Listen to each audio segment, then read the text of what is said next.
நம்ம வந்து இந்த விலைவாசி ஏற்றமாகட்டும், விலை ஏற்றமாகட்டும், இதையெல்லாம் வந்து இந்த பொருளாதாரத்தோட சம்மந்தப்படுத்தி பார்த்துக்கணும்.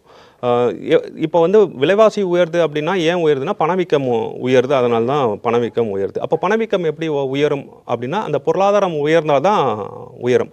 அப்போ பொருளாதாரம் உயரும் போது அந்த பொருளாதார உயர்வோட நம்மளை சம்மந்தப்படுத்திக்கிட்டா, நம்ம முதலீடை சம்மந்தப்படுத்திக்கிட்டா, நீங்கள் இப்போ வாங்கி வைக்கிற விலையை விட 10 வருஷம் குறைந்த விலைக்கே நீங்கள் அந்த ப்ராப்பர்ட்டியாக வாங்கலாம். அதாவது எடுத்துக்காட்டுக்கு இப்போ நீங்கள் 1 கோடி ரூபாய்க்கு வாங்குறீங்க, 10 வருஷம் கழிச்சு அது ஒரு 5 கோடி ரூபாய்க்கு போகுது அப்படின்னா, இந்த 1 கோடி ரூபாவை இன்னைக்கு நீங்கள் சரியான இடத்துல முதலீடு பண்ணீங்கன்னா, ஏன்னா பொருளாதாரம் தான் பெருசாக வளரும், அதற்கு பின்பு தான் பணவீக்கம் அதோட பாதியில் தான் வளரும்.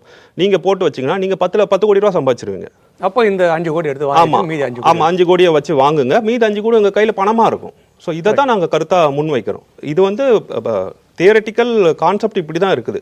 பணவீக்கம் ப்ளஸ் நம்மளுடைய பொருளாதாரம் க்ரோத்து தான் வந்து நம்மளுடைய பங்குச்சந்தையோட வளர்ச்சி. ஆமாம், பங்குச்சந்தையோட வளர்ச்சின்னு சொல்கிறோம். அப்போ நம்ம அந்த பணவீக்கமான அந்த 6% மட்டும் கவலைப்பட்டுக்கிட்டு ஒரு இடத்த வாங்கி அந்த 6% நம்ம இடத்த முடக்கி போடுறதோட காத்திருந்து வாங்குவது அதிக பலனை கொடுக்கும்.